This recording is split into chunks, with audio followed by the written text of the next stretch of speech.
أعوذ بالله من الشيطان الرجيم.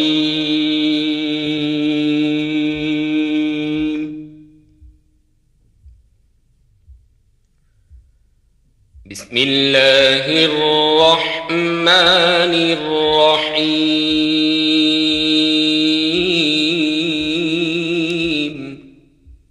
পরম করুণাময় ও অসীম দয়ালু আল্লাহর নামে শুরু করছি।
সমস্ত নবীদের পরে আমার নবীর পরে সমস্ত মানুষের মধ্যে যিনি শ্রেষ্ঠ মানুষ তার নাম হুজুর সাইয়্যিদুনা আবু বকর সিদ্দিক। বড় করে বলুন না সুবহানাল্লাহ। আর সেই সিদ্দিকের শাহজাদি হলো হযরতে মা আয়েশা সিদ্দিকা, যার বাবা সিদ্দিকে আকবর, বড় করে বলবেন সুবহানাল্লাহ। আর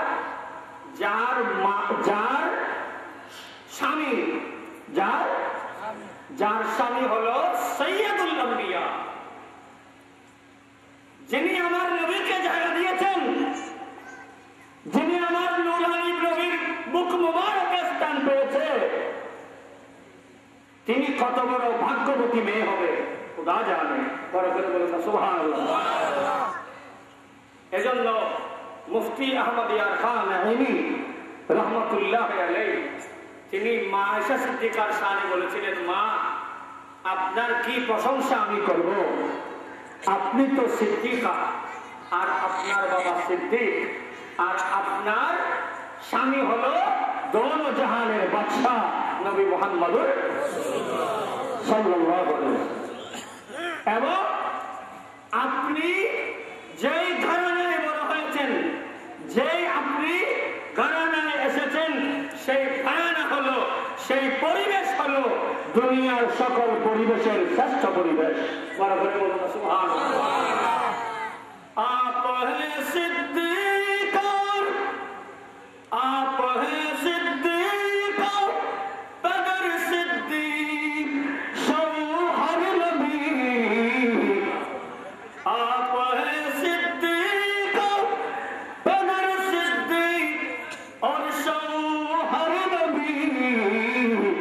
मैं का ससुराल आला घिराना, आप खुद है बेहतरीन सरातनिया।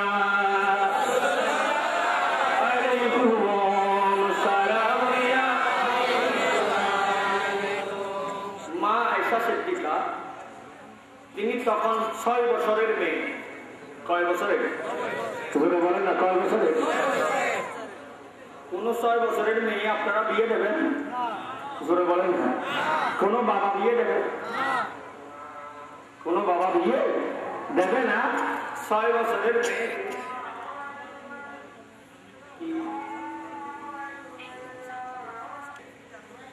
ওই সময় একদিন আবু বকর সিদ্দিক রাদিয়াল্লাহু তাআলা আনহু তিনি খেয়াল করলেন, আমার হায়াতুল নবীকে দেওয়ার আর কি বাকি আছে, দেওয়ার আর কি, আমার নবীকে দিতে দিতে, আমার নবীকে ইসলাম গ্রহণ করার পর যাবতীয় সব কিছু আমার হায়াতুল নবীকে আমি দিয়ে ফেলেছি।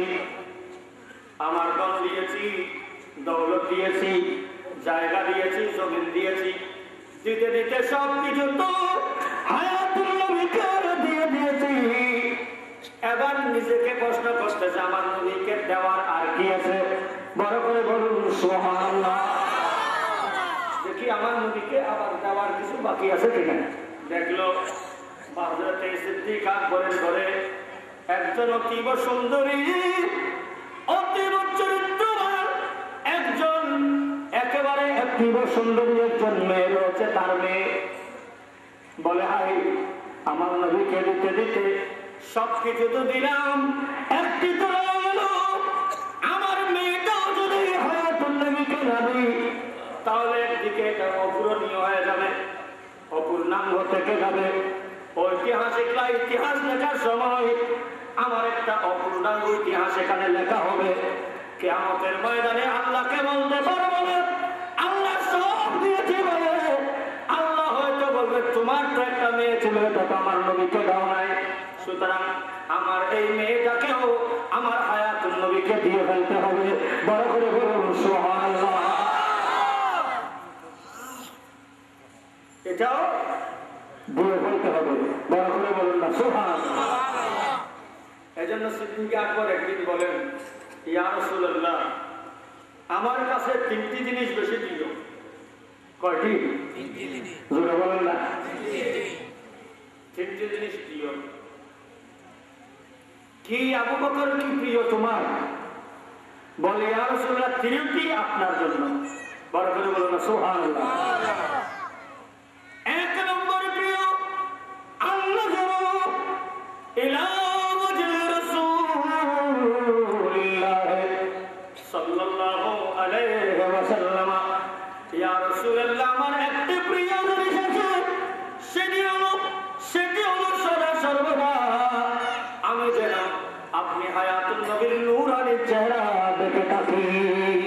বড় করে বলুন না সুবহানাল্লাহ। আমার এক নম্বর যেটা প্রিয় সেটা হলো সদা সর্বদা আমি আপনাকে দেখে পাঠাই। বড় করে বলুন না সুবহানাল্লাহ। আরো জোরে বলেন না সুবহানাল্লাহ। আমার নবীকে দেখা। কাকে দেখা? এটা সিদ্দিক আকবর বলে এটা সবচেয়ে বেশি প্রিয়। খানে কাবাকে দেখা, নবীকে দেখা, এটা ফজিলত কত, এটা সিদ্দিক আকবর বুঝেছেন। বড় করে বলুন না সুবহানাল্লাহ। কাবা শরীফকে দেখা সওয়াব না? জোরে বলেন না, আরো জোরে বলেন সওয়াব। এখানে হাজী সাহেব আমার কথা বলি রহমান সাহেব আছেন, কিন্তু রেগুলার যায় 100টি অহরহ সওয়াব পাচ্ছে খানে কাবার মধ্যে। ওখান থেকে 20টি সওয়াব হলো যারা সুবহানাল্লাহ পড়বে না, তাওয়াফও করবে না, তেলাওয়াতও করবে না, নামাজও পড়বে না, শুধু খানে কাবাকে দেখে থাকবে। এটা আমার ঘর কাবা। ইসরুনা মিন নাযিরিন, যারা শুধু আল্লাহর ঘরকে দেখে থাকে, কোনো কিছু নেই, শুধু এটা আমার মাওলার ঘর, এটা বলে শুধু খানে কাবাকে দেখে থাকবে, তার জন্য সওয়াব হলো 20টি। বড় করে বলেন না সুবহানাল্লাহ। আরো জোরে বলেন না 20টি। শুধু কিরণ 60 টাকা না, বড় করে বলেন না সুবহানাল্লাহ। কাবাকে দেখলে বাবারা 20টি সওয়াব হয় শুধু দেখে থাকলে। কিন্তু আমার নবীকে দেখলে কি হয়? বড় করে বলুন না সুবহানাল্লাহ। তারা বুঝে না যে আমার রাসূল কাবা থেকে কত বড় জানো? কাবাকে এক নজর দেখলে তো 20টি হয় বাবা সওয়াব, কিন্তু আমার নবীকে যদি কেউ এক নজর দেখে, কত নজর?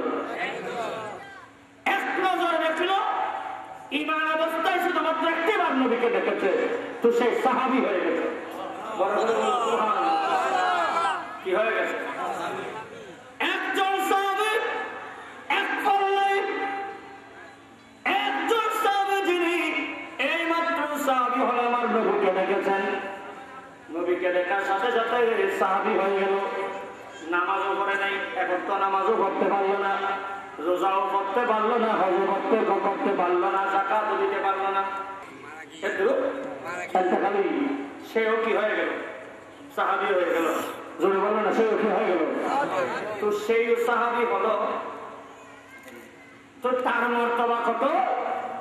তো তার মর্তবাও আবু বকর সিদ্দিক, আমার নবীর একজন আবু বকর সিদ্দিক সাহাবী নয়, যিনি এইমাত্র নবীকে দেখেছেন, ইন্তেকাল হয়ে গেছেন, 1 রাকাত নামাজ পড়তে পারে নাই, এমন একজন সাহাবীর দাম কোটি কোটি।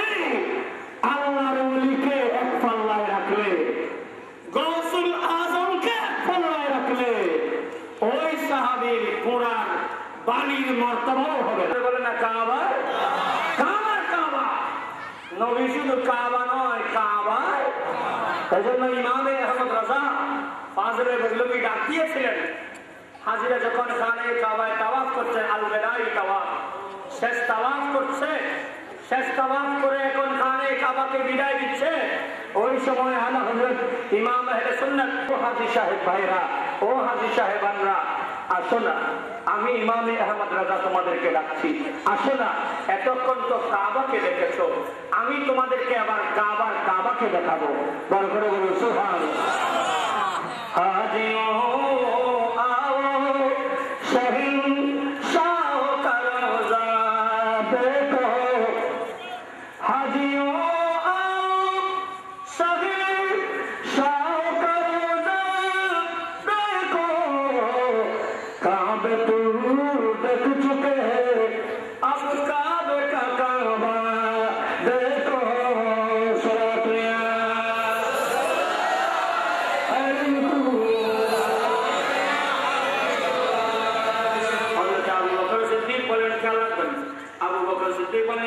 আমার সবচেয়ে বড় ইবাদত, আমার সবচেয়ে বড় প্রিয় হলো সদা সর্বদা আপনি হায়াতুন নবীকে দেখা, আন-নাজরু ইলা ওয়াজহিকা, সদা সর্বদা আপনি নবীকে দেখা, বড় করে বলুন সুবহানাল্লাহ। দ্বিতীয় বলে ওয়া ইনফাকু মালি ইলাইকা, ইয়া রাসূলুল্লাহ আমার যত মাল, যত সম্পদ, যত কিছু আছে এগুলো সব আপনার কদমে দিয়ে দেওয়া। বড় করে বলুন সুবহানাল্লাহ। এটা কে বলতেছে? আবু বকর সিদ্দিক রাদিয়াল্লাহু আনহু। মা আয়েশা সিদ্দিকার বাবা বলতেছেন আমার যত কিছু আছে সবকিছু, সমস্ত মাল আপনাকে দিয়ে দেওয়া এবং আপনাকে দেখা। কয়টি গেল? জোরে বলেন না কয়টি? আরেকটি হলো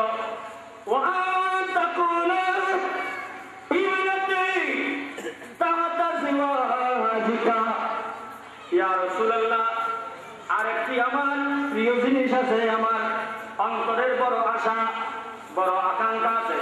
সেটা কি? সেটা হলো আমার একটা মেয়ে আছে, ওই মেয়েটি আপনি হায়াতুন নবীর কদমে দিয়ে দেওয়া, আপনি নবীকে বিবাহ দেওয়া, আপনি নবীর খাদেম হিসাবে, খাদেমা হিসাবে দিয়ে দেওয়া, এটাই হলো আমার সবচেয়ে বড় প্রিয়। বড় করে বলুন সুবহানাল্লাহ। আমার মেয়েটাকে আপনাকে দিয়ে দেওয়া, এটা আমার প্রিয়। বড় করে বলুন না সুবহানাল্লাহ। আমার প্রিয় নবী তাহলে মেয়েটাকেও দিয়ে দিলেন। আবু বকর সিদ্দিক নিজের সমস্ত কিছু ধন সম্পদ দিয়ে দিলেন, নিজের নজর যাবতীয় সবকিছু দেখা এগুলো রাসূলকে দিয়ে দিলেন। বড় করে বলুন না সুবহানাল্লাহ। বাকি কিছু নাই, কেউ যাবে না, কেউ যাবে না, সবাই ছেড়ে চলে যাবে, কিন্তু একজন জাতে পাক যিনি আপনাকে সমস্ত সম্পর্ক ছিন্ন করে সবাই চলে গেল আপনজন, কিন্তু সেই জাত আপনাকে রাখার পর কবরে আমার হায়াতুন নবী রাহমাতুল লিল আলামিন সেই মদিনায়ে তৈয়বায় আমার নবী থাকতে পারবেন না। আমার নবী বলবেন আমার উম্মত, আমার আশিক কবরে এসেছে, ভয় পাবে, আমি নবী একটু তাকে দেখতে যাই। সুবহানাল্লাহ। কবরে কে আসবে? জোরে বলেন না কে আসবে? সবাই চলে গেল, কেউ তো আসবে না বাবা, কিন্তু আমার হায়াতুন নবী। বড় করে বলুন সুবহানাল্লাহ।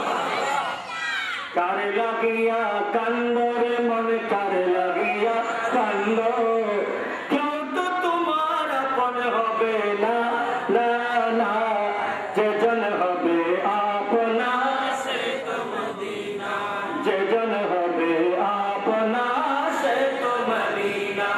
আজকে যার মিলাদুন নবী করতেছি, সমস্ত আপনজন যখন চলে যাবে তো আমাদের সেই আপনজন আমাদের কাছে আসবে, ঠিক কিনা?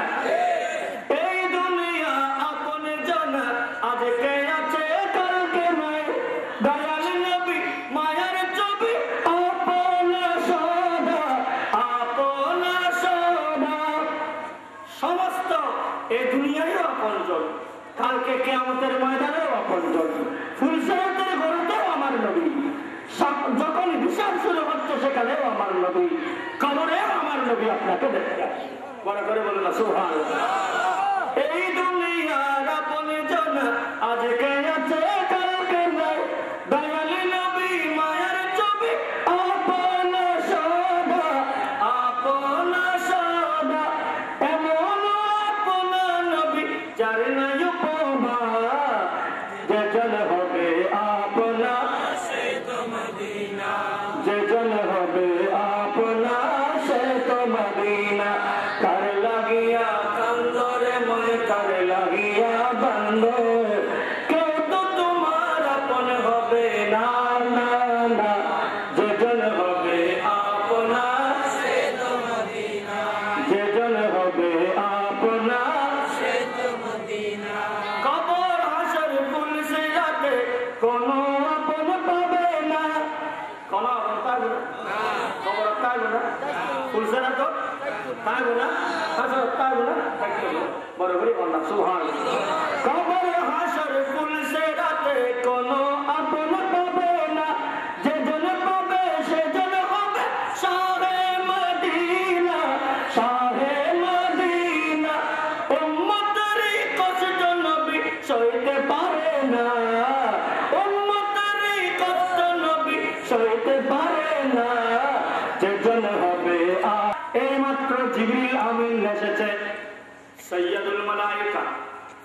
তোমাদের সর্দার জিবরিল এসেছে। জিবরিল এসেছে, ইন্না জিবরাইলা ইয়াকরাউকা সালাম। এ আয়েশা, জিবরিল ফেরেশতা যার বাড়ি সিদরাতুল মুনতাহা, যার বাড়ি কোথায়? সিদরাতুল মুনতাহা, সেই জিবরিল আমি হায়াতুন নবীর দরবারে এসে, ও আয়েশা তোমাকে জিবরিল সালাম দিচ্ছে। বড় করে বলুন সুবহানাল্লাহ।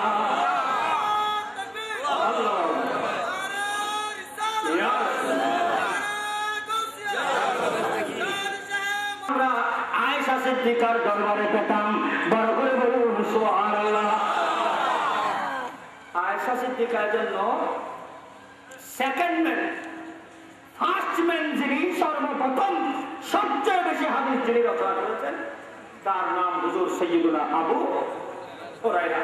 আর আবু হুরায়রার পরে যিনি সবচেয়ে বেশি আমার প্যারা নবীর হাদিসে পাক বর্ণনা করেছেন 2000-এর বেশি, যিনি নবীর হাদিস বর্ণনা করেছেন, নবীর হাদিস সনদ মতন সহ সবকিছু মুখস্থ ছিল, তার নাম আয়েশা সিদ্দিকা। বড় করে বলুন না সুবহানাল্লাহ। এখানে নারী শিক্ষার কথা বলেছে যে মা আয়েশা সিদ্দিকা কত বড় শিক্ষিত ছিলেন। সেই সময়ে যে কোনো মসলা দুনিয়া আখিরাতের যত কিছু আছে এগুলোর সমাধান মা আয়েশা সিদ্দিকা দিতেন, ফতোয়া দিতেন। বড় করে বলুন না সুবহানাল্লাহ। নাকি আমি সম্রাটের স্ত্রী, আমি বাদশার স্ত্রী, আমি অমুকের মেয়ে, আমি কেন আর লেখাপড়া করবো, এটা বলতেন। এবং সাথে সাথে আমাদের দেশে অনেক আছে বিয়ের পরে আর পড়া নাই। মা আয়েশা সিদ্দিকা বলে বিয়ের পরেও আছে পড়া, শুধু বিয়ের পরে নয়, এটা একেবারে কবর পর্যন্ত পড়া আছে। বড় করে বলুন না সুবহানাল্লাহ। কবর পর্যন্ত গবেষণা আছে, এটার দলিল হলো মা আয়েশা সিদ্দিকা। বড় করে বলুন না সুবহানাল্লাহ। সালাত ইয়া রাসূলুল্লাহ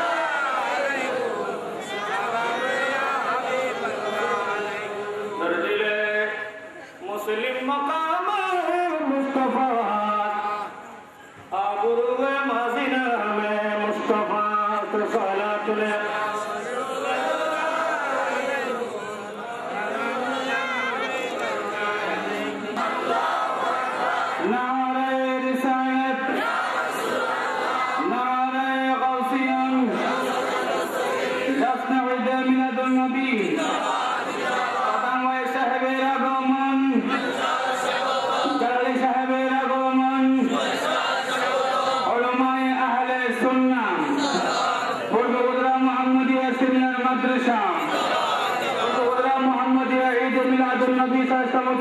কমিটি হুজুরের তকরিয়ার পরে এখানে আযান হবে।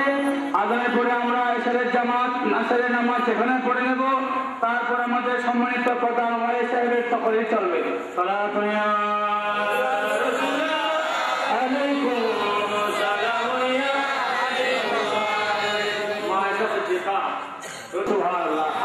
যখন ঘরে ঢুকলেন ফাওয়াজাতুল ইবরা বেসমসায়ে ওয়াজহিল করিম, আমার নবীর চেহারার আলোতে সূর্য যেখানে পড়ে গেল ওখান থেকে সূর্য আমি বের করে নিয়েছি।